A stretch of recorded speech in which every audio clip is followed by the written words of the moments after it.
Lorsque j'ai commencé, quand j'ai décidé de consacrer, disons, ma vie ou de m'engager en création, comme on s'engage en sciences ou en religion ou en autre chose, j'aurais jamais pensé faire des arts visuels.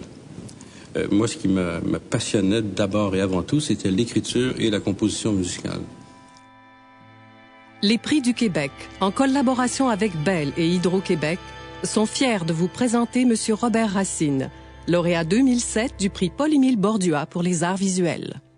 C'est la musique qui a pris, qui m'a comme, on dirait, pas aiguillé, là, mais qui m'a mis comme sur une voie, qui m'a dit, là, Robert, tu peux rouler très, très, très loin.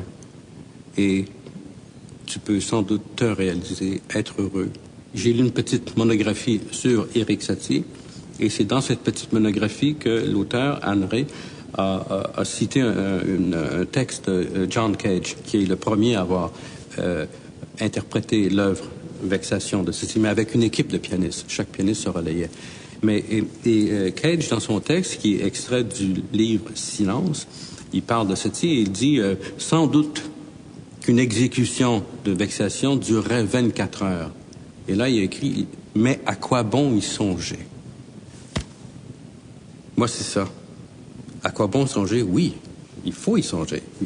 Moi, ça a été ça comme le défi. Je fais une œuvre, d'abord et avant tout pour moi-même, pour me rencontrer, pour explorer quelque chose, pour essayer quelque chose, pour... Des fois, je ne sais même pas pourquoi, mais il y a une impulsion qui fait que je dois le faire.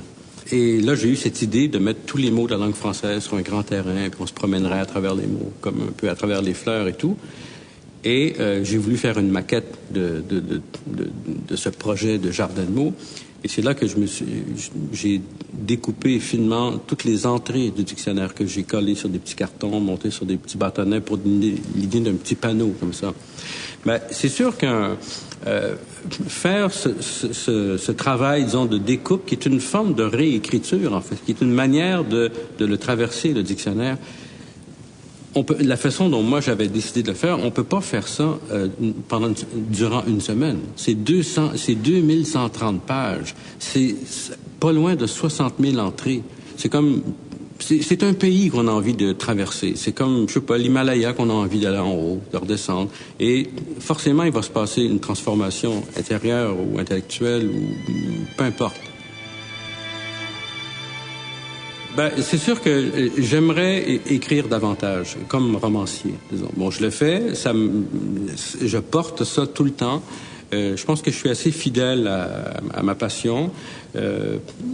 Mais ce qui m'allume au niveau du sujet, je sais pas, là j'ai comme décidé, si on veut, d'écrire cette fascination que j'éprouve pour les voyages Apollo sur la Lune que j'ai depuis que j'ai 12, 13, 14 ans, que je sais toujours pas qu'est-ce qui me fascine autant dans ça. Je me suis toujours senti en relation avec ça. Et j'aimerais faire quelque chose avec ça, et je sais que ça va être par l'écriture.